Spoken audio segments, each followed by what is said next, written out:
J'ai envie de m'impliquer dans l'établissement scolaire de mon enfant. J'ai envie de suivre ce qui se passe dans la classe.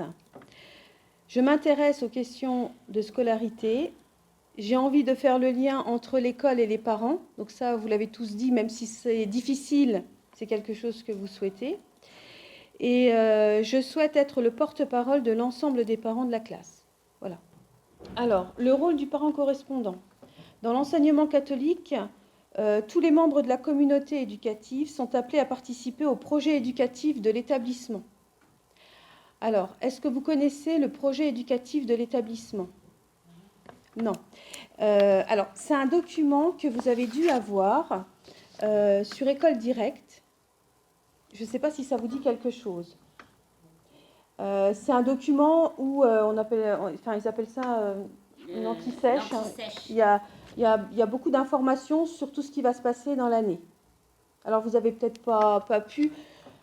Moi, je vous conseille d'aller le lire, le voir. Si vous voulez, j'ai fait une petite synthèse de ce projet éducatif, de projet d'établissement, pardon. Il est basé sur 5 axes. Le premier axe, c'est l'accueil de tous. Le deuxième axe, c'est la fédération à la communauté éducative. Faire vivre les temps festifs, comme par exemple les journées portes ouvertes. Encourager le faire ensemble en prenant plaisir à partager des moments de vie, comme les journées d'intégration des jeunes ou la journée sportive, comme il y a eu au début d'année. Le cross, oui. C'est cultiver l'entraide, reposer et valoriser les compétences de chacun. C'est partager la préoccupation éducative avec les parents. Donc ça, c'était le deuxième axe. Le troisième axe, c'est la proposition d'un parcours scolaire serein et continu entre les unités pédagogiques de la maternelle au post-bac. Donc ça, c'est le troisième axe. C'est vivre des projets communs, valoriser les points forts de chacun pour l'emmener à la réussite, travailler sur l'orientation. Le quatrième axe, c'est se tourner vers le monde et vers les autres, accompagner vers la différence, agir avec un esprit de solidarité, favoriser les échanges intergénérationnels. Et le cinquième axe, c'est l'engagement à construire l'homme et dire Dieu. C'est transmettre les repères, éveiller les consciences et la spiritualité en développant la réflexion sur les grands thèmes. Alors, vous pourrez le lire. Il y a des choses qui sont... Il y a beaucoup plus d'exemples, il y a beaucoup plus d'explications, mais c'était important puisque c'est notre rôle principal de travailler avec ce projet d'établissement. Donc, c'est important qu'on connaisse un petit peu les grandes lignes. D'accord ? Alors, le rôle du parent correspondant. Il doit représenter tous les parents dans leur diversité. Il est leur porte-parole. Vous allez voir, ça c'est vraiment important, de représenter tous les parents. Il est médiateur en cas de difficulté. Il est le lien entre les parents d'une classe, l'équipe éducative, l'appel, etc. Le parent correspondant n'est pas tout seul. Il y a toute une équipe qui est autour et il faut ne pas rester seul quand une famille vient vous rencontrer parce qu'il y a là un problème ou autre. Il faut pouvoir en discuter. Il est acteur de la vie de la classe. Le parent correspondant, il doit être détenteur de l'autorité parentale. Ça, c'est une obligation. Il est volontaire pour assurer cette fonction et accepte les responsabilités qui y sont liées. Il est élu pour une année par les parents d'une même classe. Alors, effectivement, normalement, il devrait avoir des élections. C'est-à-dire qu'on devrait demander dans chaque classe qui souhaite être parent correspondant et réaliser un vote. Sauf qu'il est très difficile de trouver des parents correspondants. Donc, quand on a des personnes qui se proposent, généralement, on n'en a jamais plus de 2. Donc, on ne réalise pas de vote. Mais dans des gros établissements où des parents souhaitent vraiment s'investir, là, voilà, il faut Et donc, il s'engage à respecter la charte. La charte, c'est ce que je vais vous présenter juste après, que vous allez devoir signer. Et vous allez voir, la charte doit être signée donc, par l'appel, mais également par le chef d'établissement. Parce que c'est le chef d'établissement doit donner son accord également. Alors, quelles sont les qualités et les compétences d'un parent correspondant? Le parent correspondant est le porte-parole de toutes les familles de la classe. Il assure le lien entre les familles et l'équipe éducative. Il peut participer à la préparation de la réunion de classe avec l'enseignant en primaire. Hein, ça, c'est quelque chose que vous pouvez faire. Le parent correspondant participe aux 3 conseils de classe, d'où l'intérêt d'être disponible aux heures des conseils de classe. Il joue un rôle de médiateur. Et le parent correspondant apporte un soutien aux parents et facilite leur participation à certaines activités. Alors, les qualités et les compétences des parents correspondants. Vous me direz hein, si jamais il y a des choses qui ne sont pas notées ou des choses... Donc, il faut être accueillant, disponible, bienveillant, rester à sa place de parent. Hein, ça, c'est important. On n'est pas l'enseignant, on doit rester à sa place de parent. Éviter une implication trop affective. Être un élément de cohésion. Respecter la confidentialité des informations. Être attentif, à l'écoute, ouvert au dialogue, diplomate, médiateur, discret, volontaire, engagé, responsable et dynamique. Alors, ce qui est important aussi, c'est connaître les interlocuteurs et adhérer au projet éducatif de l'établissement.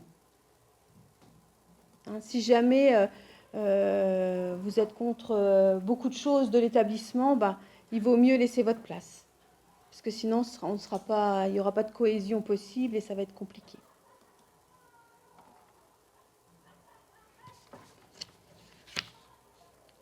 Alors, fera de vous un intermédiaire reconnu entre les parents et l'équipe éducative. Ça, c'est important de se faire connaître. Mais pour se faire connaître, il faut connaître également l'équipe éducative aussi. Alors, les différents interlocuteurs. Vous me dites s'il y a des choses que vous... Enfin, s'il y a le professeur des écoles, ou l'enseignant, ou le professeur principal. C'est important que vous soyez en relation avec le professeur principal. Comme vous le connaissez, avec École Directe, c'est facile d'envoyer des messages.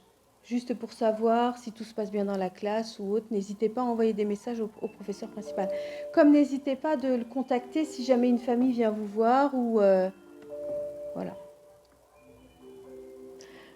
Après, c'est bien de se faire connaître des parents de la classe et que vous puissiez connaître les parents de la classe. Le personnel de l'école ou les cadres éducatifs, les éducateurs qui sont là. Là, il n'y a pas de lien, en fait.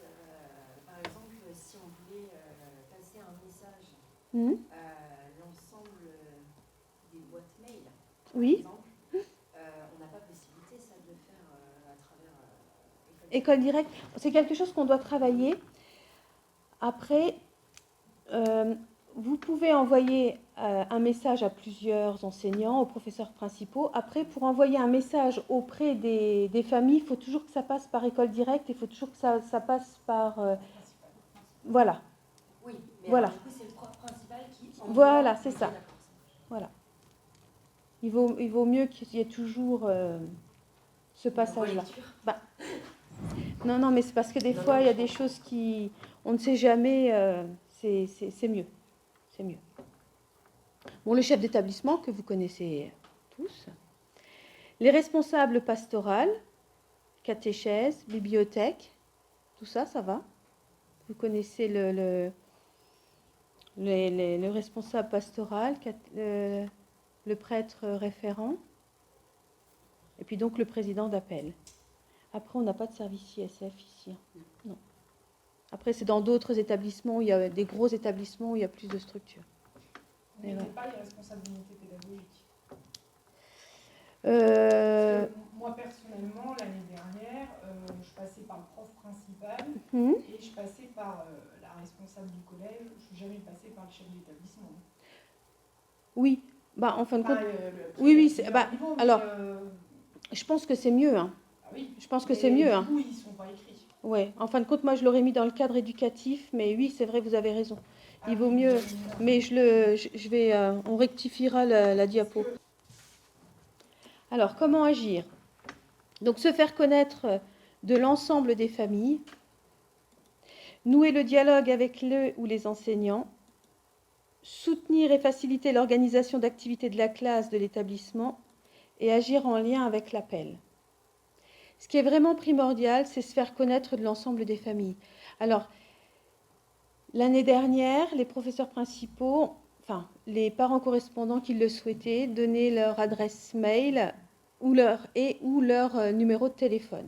Et c'est le professeur principal qui renvoyait à toute la classe. Mais ça, après, on ne peut pas vous l'imposer non plus. Donc après, c'est à vous de voir ce que vous souhaitez. Est-ce que vous souhaitez donner vos coordonnées ou pas? Je prends mon cas, par exemple, où je suis parent correspondant en primaire. L'avantage, nous, en primaire, c'est qu'on a une réunion à la rentrée avec les professeurs pour nous raconter ce qu'ils vont faire toute l'année. Et c'est à ce moment-là qu'ils parlent du parent correspondant. Donc c'est vrai qu'en primaire et en maternelle, on a ce lien parce que, voilà, en général, les parents se déplacent pour aller à la réunion parents du début d'année. Malheureusement, au collège et au lycée, ça ne se passe pas, ce genre de choses, parce que vous n'avez pas les réunions tout de suite. Donc forcément, c'est plus compliqué de pouvoir interagir directement avec les parents. Donc c'est vrai que bon, pour cela, on mettra en place mail ou quoi que ce soit. Il faut être honnête, plus les enfants grandissent, moins bah, bien sûr. Oui. Mais si jamais vous envoyez un message au professeur principal, j'espère qu'il le fait bien relayer à tout l'ensemble des parents quand même. Moi, il me mettait systématiquement en copie. D'accord. Ah oui, moi, parce c'est que par ce biais-là, de toute façon, par le biais de son message, j'ai reçu sur mes boîtes mail les doléances des... Alors, si je peux me permettre, dans votre mail, quand vous allez envoyer un mail au professeur principal, demandez-lui automatiquement de vous mettre en copie pour voir s'il envoie bien. Vous y êtes systématiquement, parce qu'en fait, il l'envoie, vous êtes dans le groupe classe. Ouais, donc... Comme ça, au moins, vous voyez si le mail a bien été envoyé. Alors, pour ce qu'il faut éviter d'être parent correspondant, c'est agir seul. C'est ce qu'on disait tout à l'heure. Hein. Voilà, bien connaître ses interlocuteurs et pouvoir agir en groupe.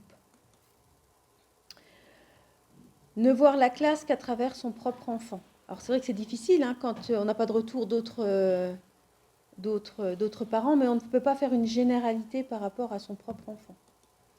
Avoir une attitude systématiquement critique.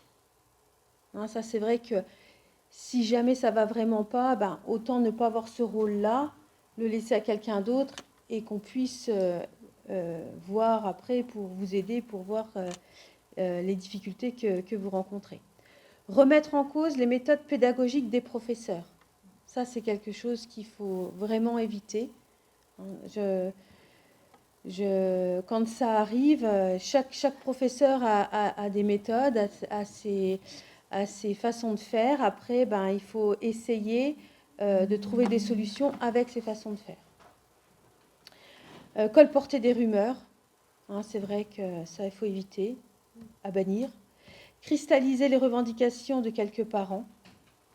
Oublier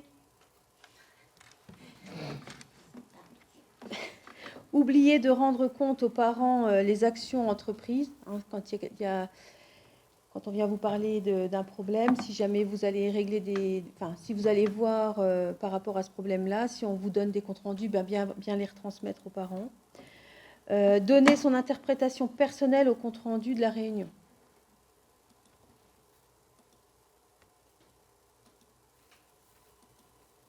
Voilà. En conclusion, on peut dire que le parent correspondant agit en lien avec tous les acteurs de la communauté éducative dans l'intérêt de chaque enfant. Les conseils de classe, généralement, il y a l'ensemble des professeurs qui sont autour de la table avec un responsable. Et il va y avoir, le professeur principal va expliquer un petit peu le ressenti de la classe en général. Et après, on vous donne la parole pour savoir si jamais il y a des remontées, des familles ou autres. Donc c'est là que vous pouvez faire passer les informations. Ce que je conseille toujours, c'est que quand il y a des choses qui ne vont pas, surtout si jamais un enseignant est visé ou s'il y a des choses, c'est d'en parler au professeur principal avant la réunion pour savoir comment aborder les choses. Parce que vous allez être en face de cet enseignant-là ou des enseignants où les parents auront peut-être des choses à redire. Et je pense que c'est important d'en parler avant au professeur principal pour voir comment aborder les choses pour que ça se passe bien. Ensuite, vous allez entendre tout ce qui se dit sur chaque enfant. Voilà. Quand c'est autour du vôtre, vous devez sortir et après, donc le temps de discuter sur votre enfant, puis après vous revenez. Après, les enseignants vous disent ou ils vous disent pas, mais voilà. Mais vous devez sortir de la réunion le temps de votre enfant. Et voilà. Après, faites attention quand vous ressortez. Si vous discutez de cette réunion-là, il y a toujours cette confidentialité. Et faites attention quand on parle, surtout si jamais vous avez vos enfants autour ou si un petit frère ou une petite sœur, parce que des fois les oreilles sont... Et donc ça peut être répété, et puis voilà, qu'il n'y ait pas de souci. Vous devez faire un compte-rendu de ce qui a été dit, sauf qu'on m'a fait des retours où souvent l'enseignant principal fait un compte-rendu. Donc ça fait double compte-rendu. Donc là, c'est pareil, mettez-vous en rapport avec le professeur principal, ça ne sert à rien de faire deux comptes-rendus. Soit lui, il fait un compte-rendu sur... et puis soit vous le faites ensemble, ou vous le relisez, ou alors vous laissez faire, et puis vous dites ce que vous souhaitez voir dans ce compte-rendu. Non, mais c'est vrai que ça ne sert à rien de faire deux comptes-rendus qui soient... Voilà. Mais si jamais il y a des familles qui vous ont posé des questions par rapport à des choses, c'est bien de leur répondre quand même par rapport à leurs interrogations.